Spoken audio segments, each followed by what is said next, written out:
Filsafat Stoa, apakah masih relevan? Pertama-tama, kita jangan berasumsi buruk pada filsafat. Bisa jadi kita memang belum pernah membaca filsafat.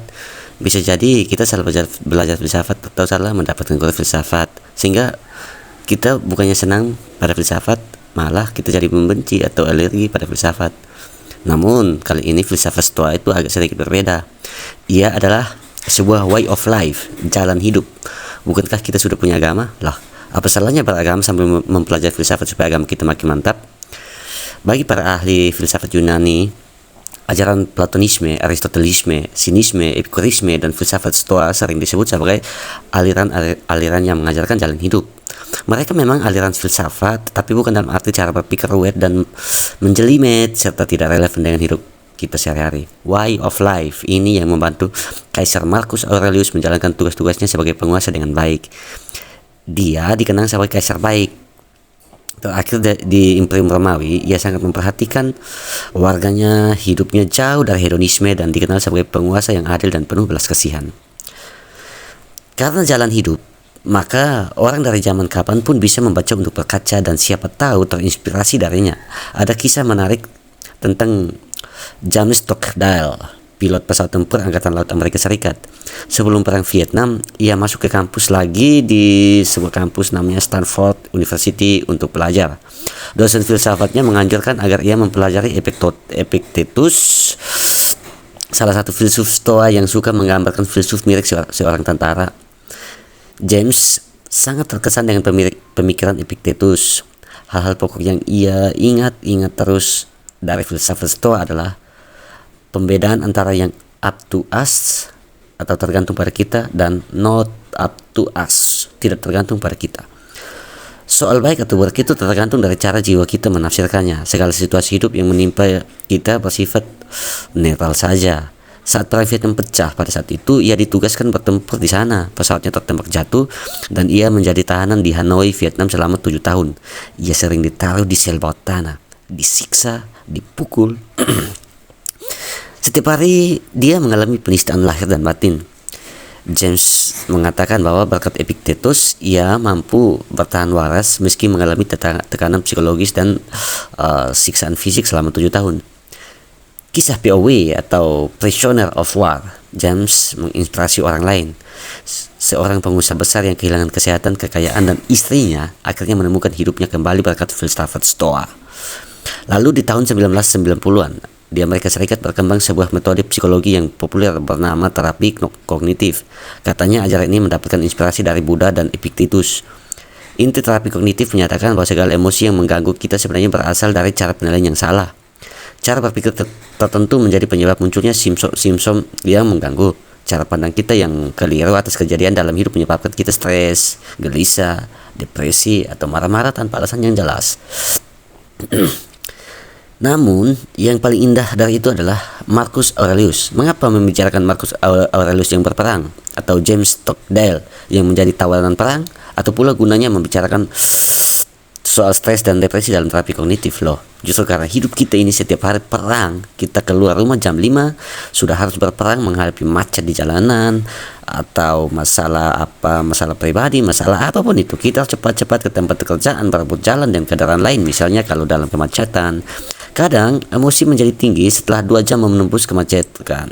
Di kantor pun segala persoalan siap menembus, membuat kita stres dan tekanan darah kita naik. Belum lagi berita di televisi, radio, atau media sosial yang menemaninya harus 24 jam. Isinya cuma perang saja. Perang mulut, perang politisi, beda opini, kaum intelektual, siasat dagang, iklan-iklan yang membombardir dan segala keributan lainnya. Korupsi. Bagaimana bisa kita damai di tengah suasana seperti ini? Bisakah berbahagia dalam hidup yang dari pagi berangkat kerja sampai malam pulang kerja selalu dipenuhi konflik dan ketegangan tanpa henti? Filsafat Stoa mengusung kebahagiaan yang tidak lazim. Mereka mengatakannya sebagai atraksia, sebuah kata Yunani yang akar katanya dari a sama dengan not dan translate trouble. Atraksia dengan demikian berarti not trouble. Kebahagiaan yang kita bayangkan sebagai jiwa yang tenang dan damai digambarkan oleh kaum Stoa sebagai situasi negatif, yaitu tiadanya gangguan. Bahagia adalah saat kita tidak terganggu. Dalam istilah lain, kadang juga dikatakan sebagai apatia, kata Yunani yang artinya not dan pathos sulfering, sehingga apatia adalah situasi di mana kita free from emotions, free from sufferings, freedom from all passions. Sama dengan sebelumnya, kebahagiaan bagi kaum Stoa bersifat negatif logis, yaitu tiadanya penderitaan, tiadanya emosi, saat kita tidak diganggu oleh nafsu-nafsu seperti amarah, kecewa, rasa pahit, dan rasa iri hati. Bagaimana caranya mencapai kebahagiaan seperti itu? Kalau kita ingat betapa kita mudah stres, marah di jalanan, kalau kita timbang bagian Facebook, grup WA, dan berita di media sosial memicu emosi, bagaimana caranya agar bisa terlepas dari gangguan itu?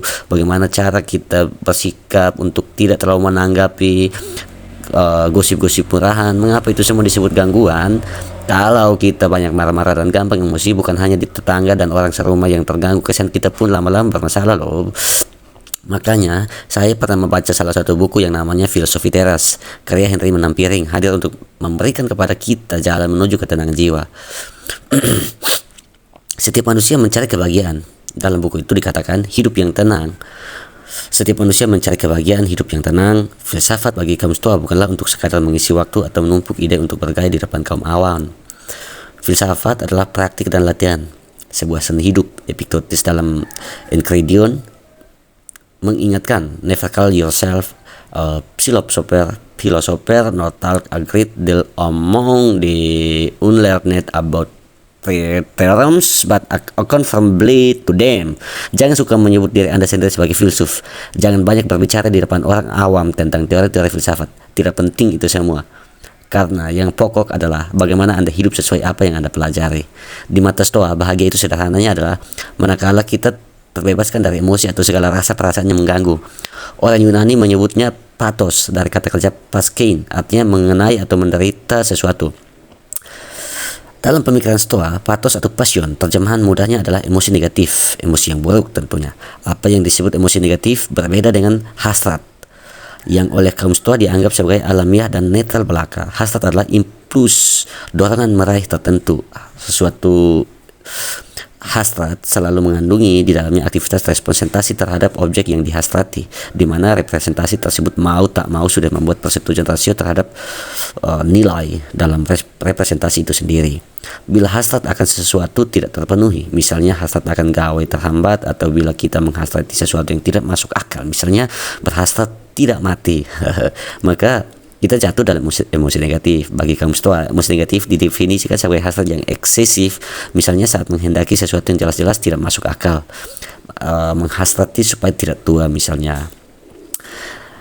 Lewat latihan-latihan konkret, filsafat Stoa hendak menolong kita bebas dari hasrat eksesif. Lalu jelas dengan sendirinya bahwa hasrat dalam dirinya sendiri tidak dibuang. Kadang memang ada pernyataan Epictetus yang seolah-olah kita harus memutus semua hasrat. Ungkapan ini dikenakan terutama ketika orang baru memulai latihan. Namun pada tahap yang lebih lanjut, orang bijak tetap hidup dengan hasratnya, tetapi hasrat yang lurus dan selaras dengan logos universal.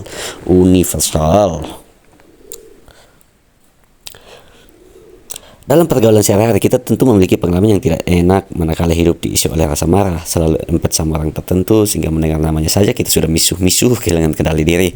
Marah muncul entah karena iri hati, mengapa orang lain lebih baik dari saya, itu contoh orang yang iri hati, entah karena diri rasa sesal dan pahit sebab pernah merasa dijahati, difitnah atau dikejami oleh orang yang bersangkutan. Hidup juga menjadi sepet, menjengkelkan kalau diisi oleh paranoia, selalu melihat ancaman dan kejahatan sedang berkonspirasi melawan diri kita.